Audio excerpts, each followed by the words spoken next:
Hello everyone, my name is Michael and today we're going to take a look at some ransomware. Now today's sample is a executable that has actually been compiled with AutoIT. AutoIT is kind of a scripting language. I would say the way that it works is almost like Python, where you write it in a scripting language and then it compiles into its own kind of runnable executable separately. So the benefit of that is usually we can decompile it back to source code pretty easily. So we'll start out with the usual static analysis using PE Studio. So we'll confirm as usual it's an executable, 32-bit. Take a look at the entropy. It's probably not packed. And it shows the signature is Visual C++. That might just have to do with the way that the compiler works. I'm not familiar with the inner workings of AutoIT. I've never really encountered it until I found a ransomware with it. But we'll see that the overlay here has actually been detected by PE Studio as AutoIT. So that's pretty useful.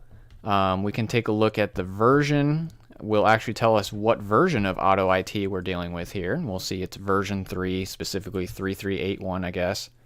So that can help us if we need to look into some documentation on some certain functions, if there's behavior differences between the versions or something. Because this is kind of a compiled script with kind of almost like a just-in-time compiler with it, the strings and imports aren't going to be typically too useful for us. We'll see it's going to have a lot of like boilerplate just like library functions that the AutoIT, I guess what you'd call the engine, kind of opens up for the scripting language. We'll just see some error strings down here and confirmation of the version. So since this is an AutoIT executable, we can actually use a program called exe2auth.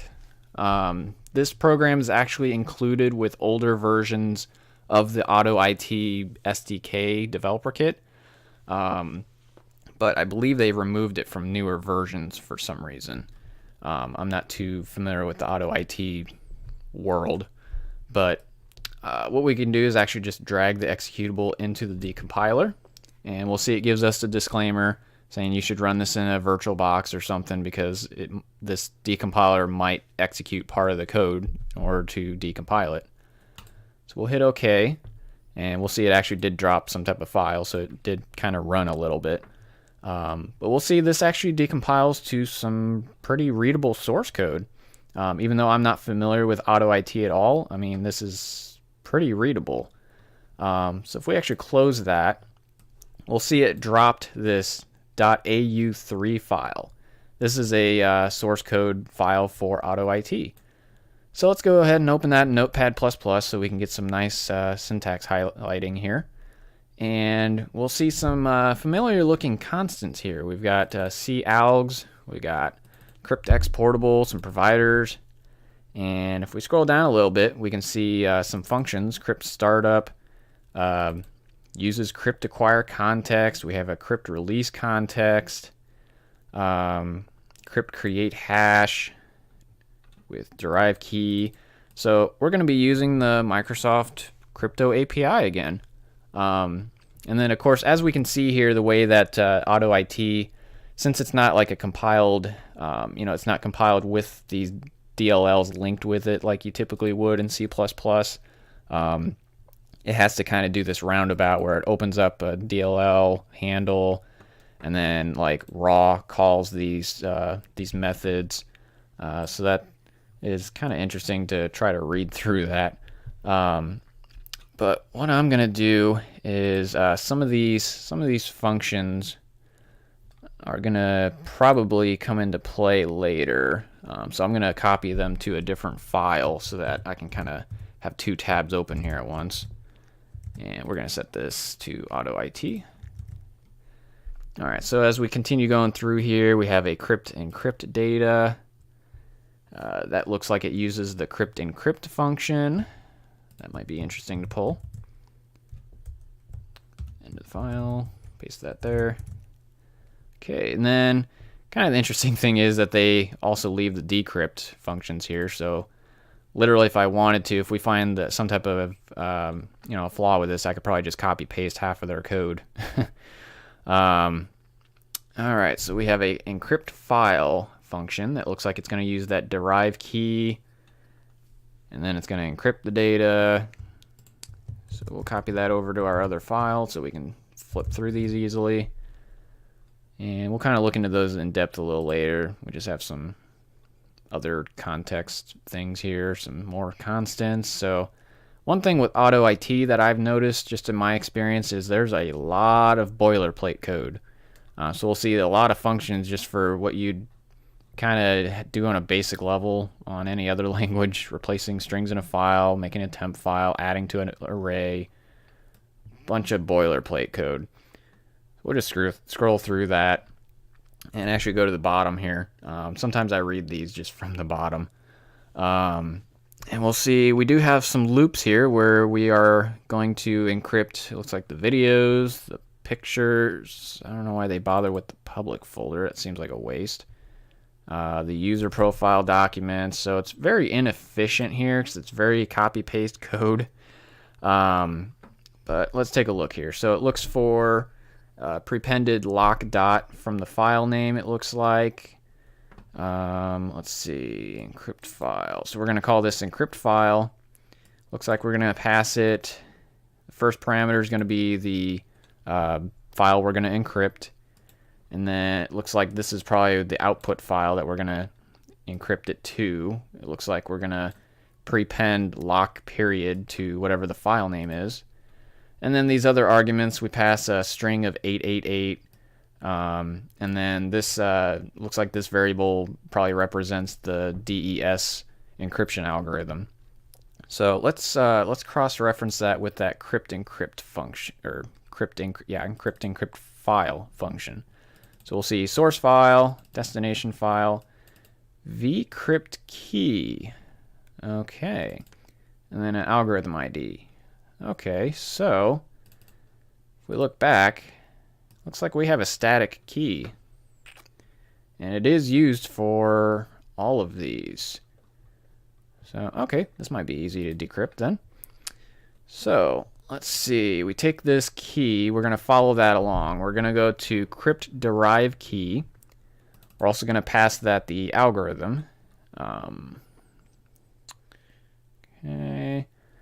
So we're going to use that key. We're going to do something with it to probably make it a more complicated key. Usually something like hashing or something.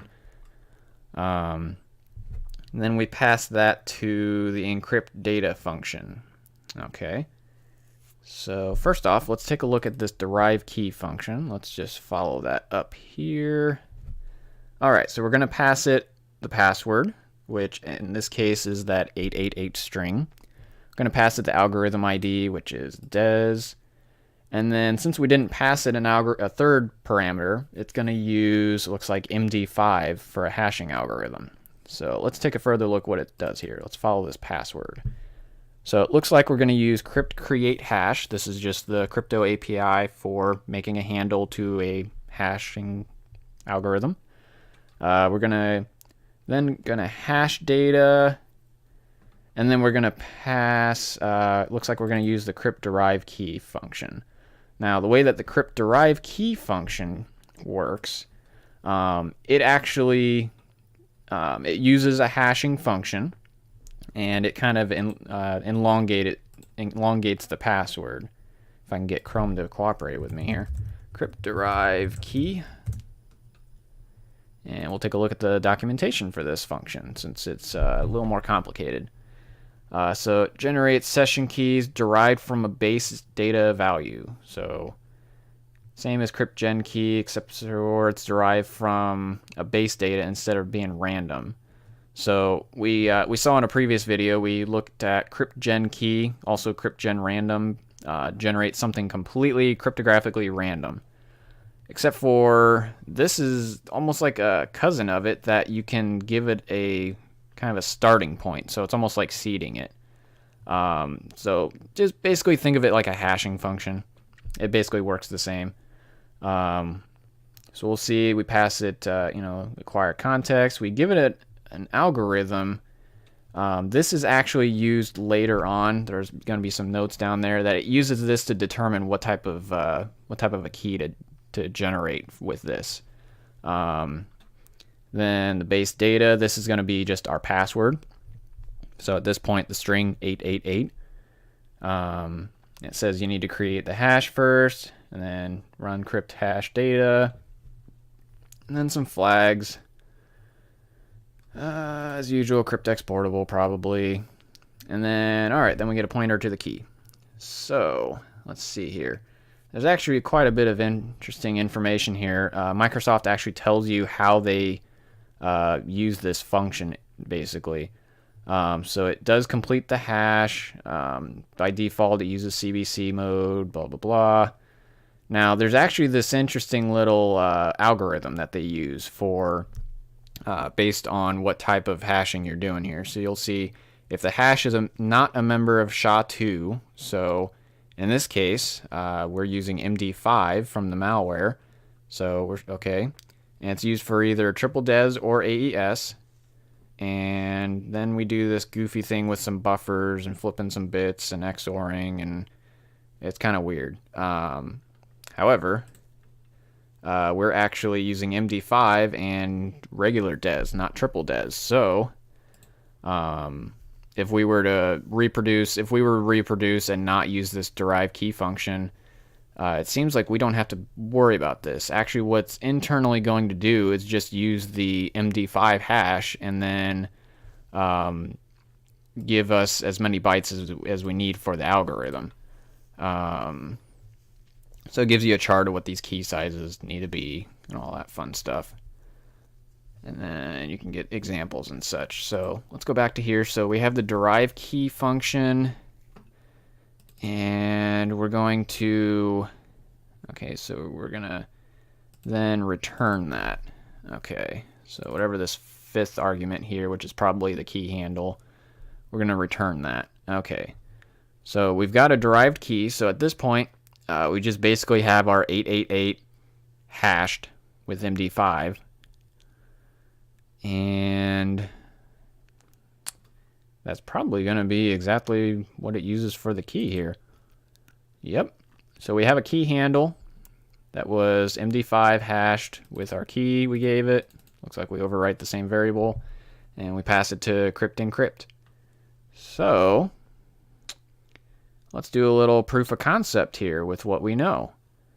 Let's go ahead and first off, let's go ahead and let the ransomware go rampant. .exe. This one gets a little messy. And there goes all our files. All right.